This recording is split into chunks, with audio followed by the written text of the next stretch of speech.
and forefront leaders in their own right to set a path for each of us, not just the daughters, but all of us, in how to make sure that the right continues to happen. But I have to admit, I'm a little tired. I love this city, but I'm tired of turning on the television and seeing the ticker across the bottom saying that my Milwaukee, in the headlines, is the most segregated city in the nation. I'm tired of being the person in this town who has to read that we are amongst the worst for raising a young black child. I'm tired of the hunger that afflicts all of the members of our community, the violence that is happening. I'm tired of the inequities. I'm tired, both blatant and implicit, of those things that leave a stain on this beautiful city that is ours. It's because I'm tired that I'm so grateful to be here today to learn from these amazing women, to hear their stories, to charge our batteries and see what Monday, March 5th will bring for us. Please join me in welcoming our moderator for this afternoon's conversation from WUWM's Lake Effect, the incomparable Bonnie North.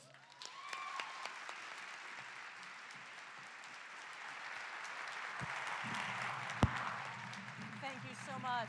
Thank you. Ladies and gentlemen and distinguished guests, it is such an honor to be here today. You know, over the years, I have often watched many performers on this stage, but it's the first time I've ever gotten to be up here in front of the lights and in front of you. So I have to say, it's quite a thrill to be up here. But what makes it even more of a thrill is the two women that I'm about to share the stage with. I'm going to give you a brief introduction of both of them, of these important and accomplished women, and then we're going to embark on our conversation. Dr. Bernice King is the youngest child of Dr. Martin Luther King Jr. and Coretta Scott King. She received her bachelor's degree from Spelman College, a master's in divinity, and a doctorate of law degrees from Emory University. She's also received an honorary doctorate of divinity degree from Wesley College. Dr. King is the CEO of the Martin Luther King Jr. Center for Nonviolent Social Change. It's a nonprofit foundation that her mother set up in 1968 after the assassination of her father. In addition to her King Center duties, Dr. King keeps a very busy public speaking schedule, and she is the author of Hard Questions, Heart Answers. Dr. Susanna Heschel is the daughter of Rabbi Abraham Joshua Heschel, a close friend to and associate of Dr. Martin Luther King Jr. She's the Eli Black Professor of Jewish Studies at Dartmouth College in Hanover, New Hampshire, where her scholarship focuses on Jewish-Christian relations in Germany during the 19th and 20th centuries, the history of biblical scholarship, and the history of anti-Semitism. Her numerous publications include Abraham Geiger and the Jewish Jesus, the Aryan Jesus, Christian Theologies, and the Bible in Nazi Germany. Please join me in welcoming them both to Milwaukee and to the historic Pabst Theater.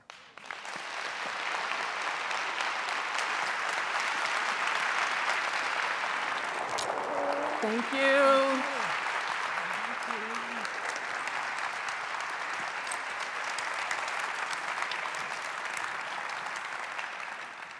Ladies, it's such an honor. Thank you both for being here. My pleasure. Before we came on stage, we heard the readings of your father's words. And I wanted to know what that brought up for both of you. Well, you know, for me, anytime I hear my father's words, I have to say that I'm always happy that it's not "I have a dream."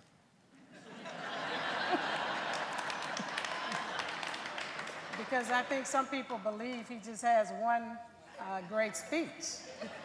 And thank God for these last 5 years of anniversaries, because it has really pushed more and more people to explore the wealth of words, speeches, sermons, and teachings that he's left for us.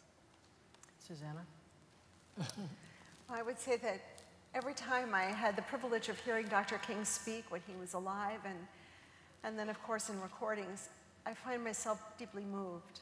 And I've often wondered about that. His words go into my heart and they touch me. And I think also because he makes me realize what it's possible for a human being to be. You know, we're born, we're given a life, and then what do we do with our life? And look what he did with his life. So I feel deeply moved, and it really is because of Dr. King that I became a professor of religion.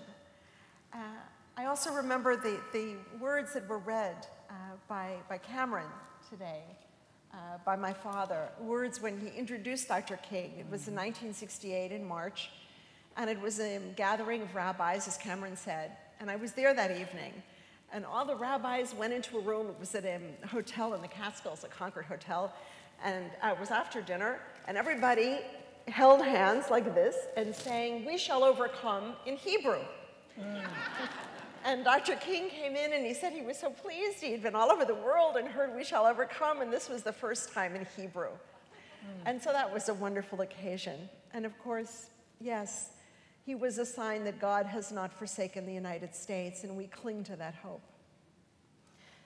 Both of your fathers were devoutly religious men, but they come from very, very different traditions.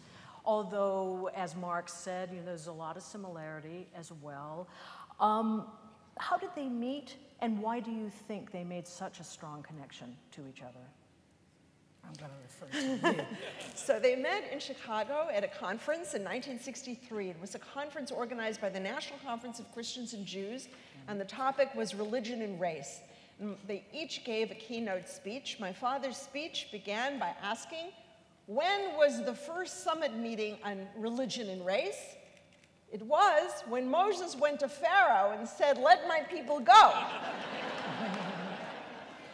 So they met, and I think, yes, it's extraordinary that they came from such different backgrounds, and they met, and they, as we say, they bonded, And I think it was a friendship, too. It was not just two people who had similar convictions. Yeah. My father felt deeply, deeply for Dr. King. And your mother was so wonderful to me. When my father died, as she came to our home, and I told you, and she, what do you say to someone whose father's died, to a child? She gave me a gift. She said, "I want you to meet my daughter, Yolanda. She's at Smith College. Go and visit her." She gave me a friend, and I thought that was extraordinary. She was so caring and loving, an extraordinary person. This is the first time you two have done this together, is that correct? Yes. Did you meet first time downstairs when we... Actually, do you remember the We Joanna met in Jackson's in Selma? Yeah, at Joanna Jackson's house, Yes. So you had spoken with Yolanda in the past, Yes. Susanna, but not with Bernice. Yes. So does it feel good to be up here with her? It does. It does. I'm always inspired to connect with people whose parents work with my father in any form or fashion, especially when we go outside of the traditional civil rights community. And, we spent a little time together in, was it Joanna 2015? Yes. At the 50th anniversary Yes. of the Voting Rights Yes. Act, I think. At the house, at Yes, Joanna at Joanna Jackson's Jackson's house. Yes.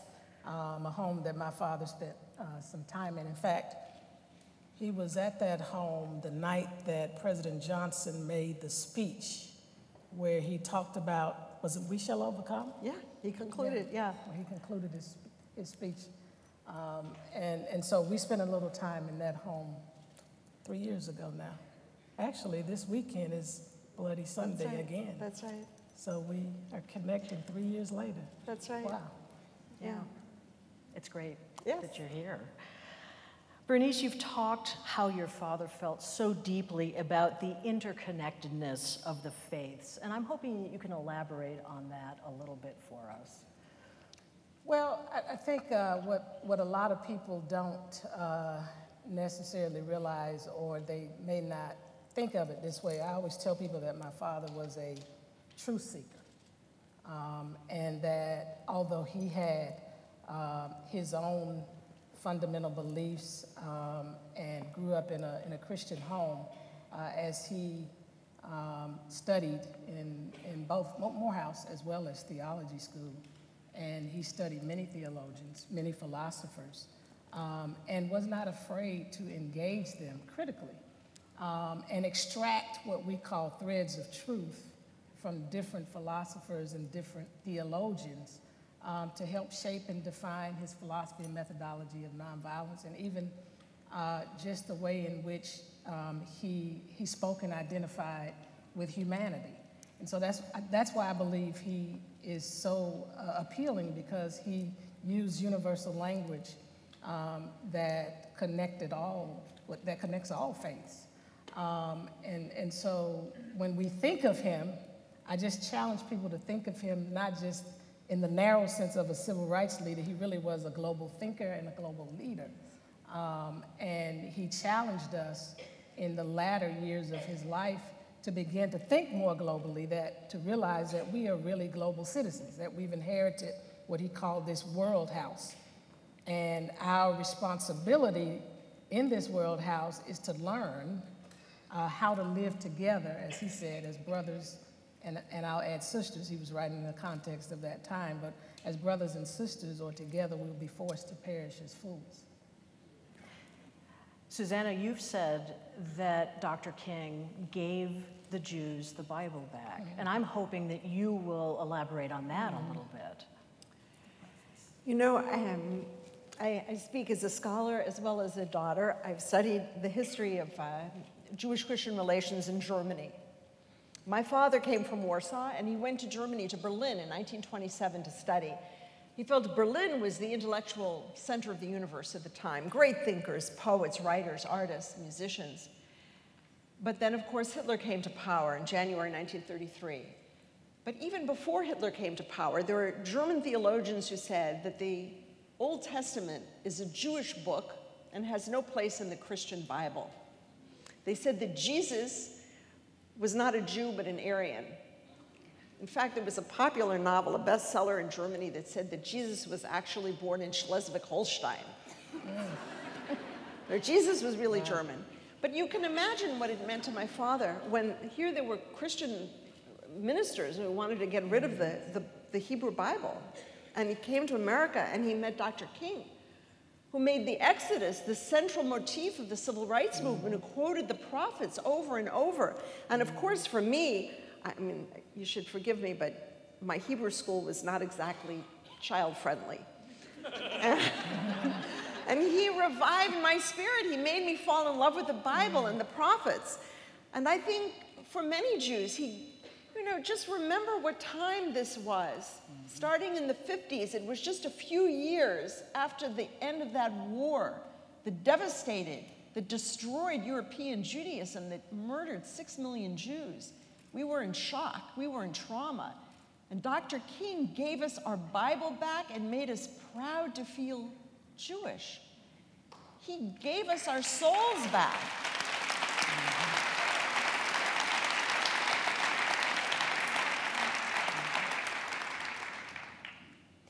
How has it moved forward from there?